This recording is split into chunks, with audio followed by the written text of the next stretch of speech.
Oh, yes, that's absolutely true. Yeah, sure. If a woman were to be nominated for president, it's the same thing. If you don't vote for the woman, then you're sexist. If you don't vote for Barack Obama, you're racist. Any minority that would run for president, it's no longer about people's ideas. It's no longer about what people stand for. We're all based on these surface things, and we're also trying to be politically correct and not to offend anyone. God forbid we should offend women. And if you don't vote for Hillary, should she get the nod for the Democratic Party, then you must hate women. And so this intimidates people, and I don't understand how people can be so wishy-washy, even washy-wishy, because they care so much about what other people think about them, and they don't want to be called a racist or a homophobic or a Islamophobe or any of these things. But forget the labels. That's what we have to do. But you and I are doing this. I don't know if the world is not going to do it, whatever. And until it gets to an extreme thing. And we have to be nice to Adolf Hitler. After all, he has some good ideas. He came from a good family. This is what they were saying in the 30s. Neville Chamberlain, the famous pacifist, and just try to smooth things over. It's okay. It's okay. We get Adolf to sign this paper. Everything will be fine. He can be trusted. You can't trust evil. Evil is evil. And we are so blind to evil. As we look at the white horse rider, oh, he's on a white horse, Martin, in Revelation 6. Must be Jesus Christ. He's on a white horse. No, the Antichrist is on a white horse, because evil today is disguised as good.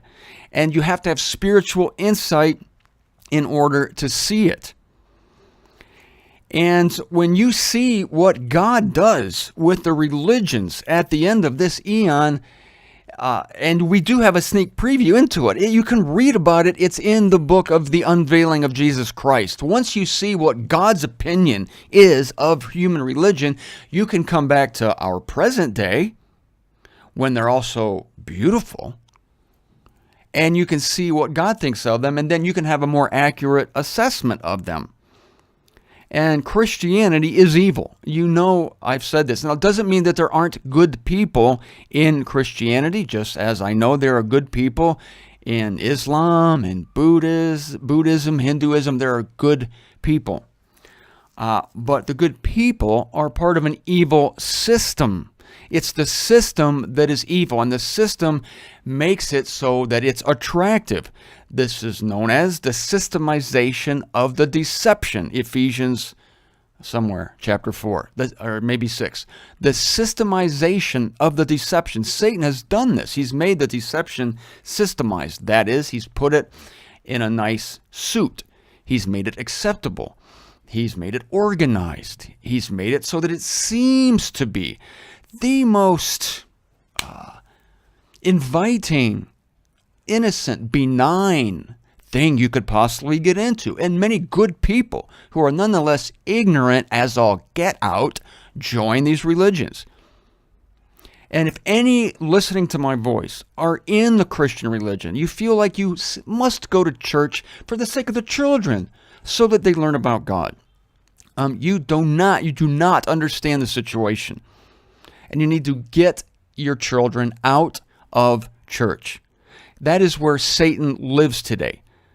Yeah, it's less obvious than outright Satan worship. But I recommend outright Satan worship. Because at least it's outright. At least it's not hiding itself behind whitewash.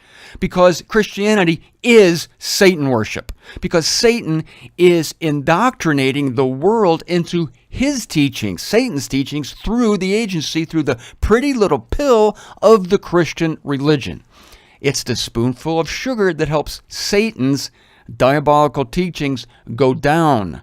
1 Timothy 4:1, Paul talks about the teachings of demons. What are these? I can name them for you easily. Human free will. That man is really the one who's in charge of his destiny. The cross? No. That makes salvation available to you, gives you the opportunity to save yourself by believing. That is humanism. That's out and out, rank, rotten defiled humanism, that a human being can dictate his or her own destiny, but it's dressed up in a theological doctrine called free will. Where is it taught? In the bars? In the strip clubs? In the place where you are told the epitome of evil? No, it's taught in church.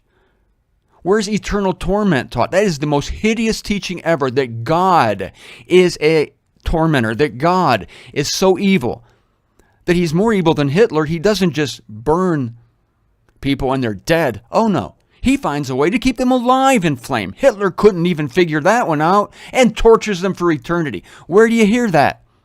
In the bar? In the strip clubs? That's where the evils are supposed to lurk. No, the worst evils of this eon are in the churches, the Christian churches, and in the synagogues, in the mosques. Anywhere religion is named, that's where the demons are. The fact that these four beasts came out of the sea speaks of a demonic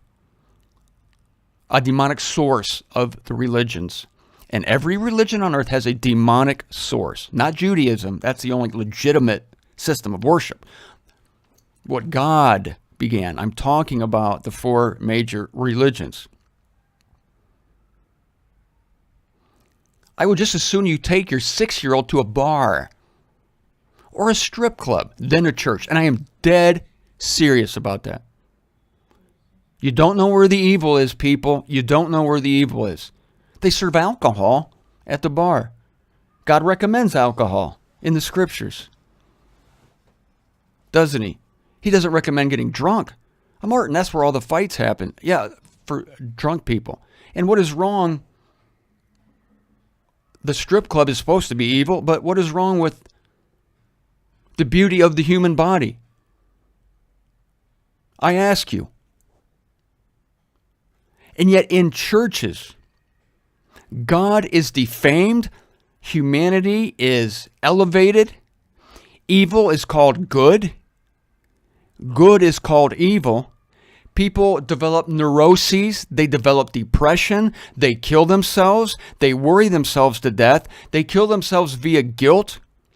They begin smoking and getting drunk and doing terrible things because they think God hates them. That's Christianity. That's where Satan works his worst. Now, the white horse rider. Of course, he's on a white horse because Satan, as I told you last Friday, disguises himself as a messenger of light and of righteousness.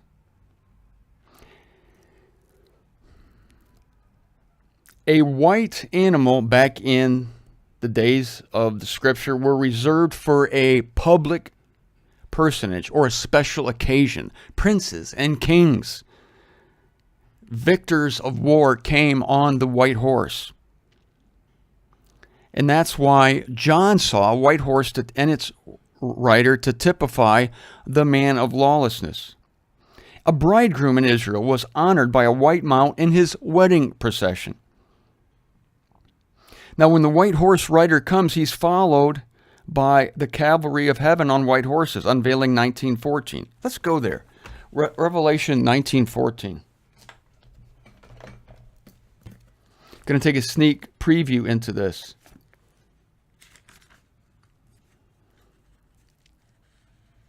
Let's go to verse 11, Revelation 19. I perceived heaven open, and lo, a white horse. All right, this is the legitimate white horse rider. Sorry, I didn't mean to make you think I thought for a second we were going to see another reference to the man of lawlessness. I perceived heaven open, and lo, a white horse, and he, capital H, who was sitting on it, called Faithful and True. Notice that's not mentioned in Revelation chapter 6. So we're getting the contrast here between the false white horse rider and the true.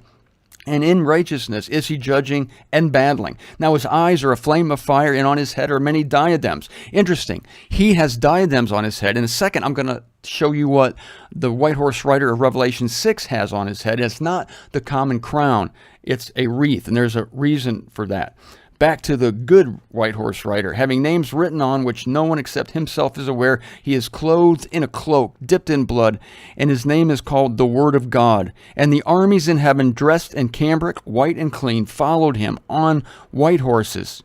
followed him on white horses, and out of his mouth a sharp blade is issuing, that with it he should be smiting the nations, and he will be shepherding them with a rod of iron. Now, here is the similarity. I'm glad I read this, and I see now why it's in the context, in that both white horse riders are going to have followings. Both are going to be strong. Both are going to have the accoutrements of kingship, headship, leadership. Both are going to kill. Both are going to be armed. And both, again, are going to have a vast following. The Antichrist is going to have a vast following among humanity.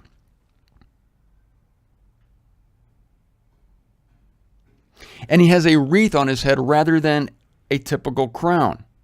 So it's not like the crown speaks of a birthright, because kings pass their crown down to their sons. But he has a wreath, and this is accorded to victors in the games. The Olympic Games, which even in Paul's day, they had the what was called in Corinth the Isthmian Games. And ancient times goes back to rewarding victors of great even battles and conquests and victories in sporting events with the wreath, the olive wreath. The Antichrist, the white horse rider of Revelation 6, will have gained his place by exploits, by some great daring do, probably in some kind of field of battle. And he gets this by his own efforts, not by birthright.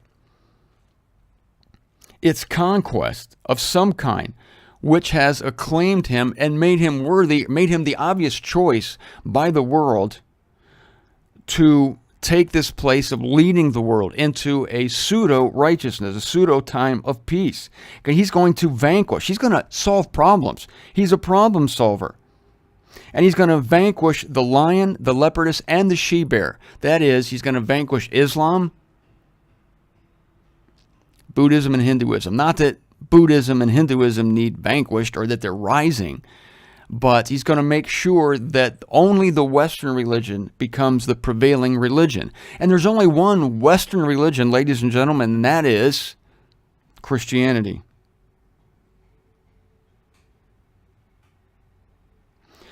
Tomorrow, I am going to look at the weapon, because this is magnificent. I'm going to look at the weapon of the white horse rider of Revelation. It's very telling. And then towards the end of the week, we're going to look at war, because the next horse coming up is very gruesome. To be exceeded in gruesomeness only by the black and the green horses. The four horsemen of the apocalypse coming to an era near you, namely this one.